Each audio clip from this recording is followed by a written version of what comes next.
President Trump with President Vladimir V Putin of Russia at the Asia-Pacific Economic Cooperation Summit in Da Nang, Vietnam, on Saturday. Jorge Silva. Reuters. Consider the strategic and historical magnitude of what President Donald Trump said last week. He said that he believed the intelligence conclusions of a nation hostile to this country, Russia, over the intelligence conclusions drawn by American agencies. It is a striking declaration, a betrayal of American trust and interests that is almost treasonous in its own right.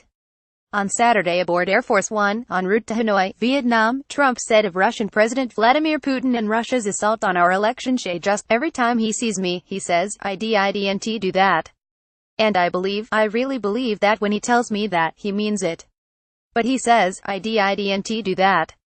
I think he's very insulted by it. If you want to know the truth, Trump went on to call the fact that Russia interfered in our election an artificial democratic hit job that would cause people to die in Syria because Putin's hurt feelings about being called on his crimes would prevent him from making a deal to end the bloody conflict in that country.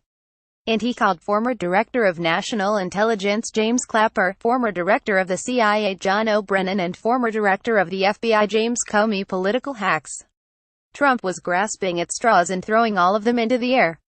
Believe Putin, care about his feelings, blame domestic enemies, undercut the investigation, use helpless Syrians as a shield. It was gross and classic Trumpian deflection. Look everywhere but at the truth. That won't work this time.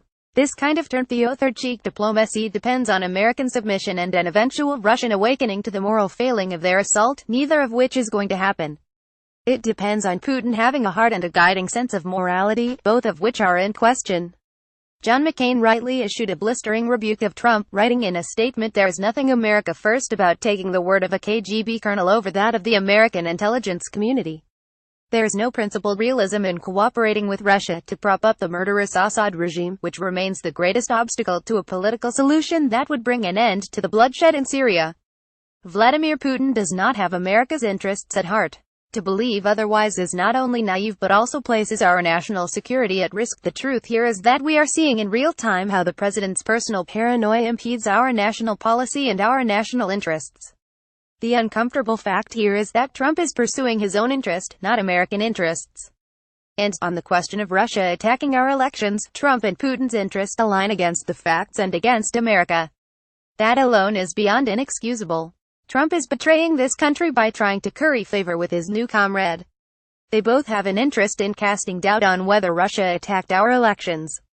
Putin wants to be seen as innocent and Trump wants to be seen as legitimate, and neither is completely true. Let's say this again, as a clear declaration: Russia attacked our elections. They stole emails that were published and broadcast ad nauseum. They created and distributed propaganda on social media designed to exacerbate our divisions, content that was seen by nearly half the country. We may never know precisely how all the Russian efforts influenced our elections, what if it might have influenced the vote of individuals or, conversely, turned other voters off of the process altogether so that they just stayed home, but saying that it had no effect defies logic and is indeed laughable. We don't know if the Russian election meddling was dispositive, but we know that it was disruptive. Clapper and Brennan shot back at Trump on CNN on Sunday morning, claiming that the president was being played.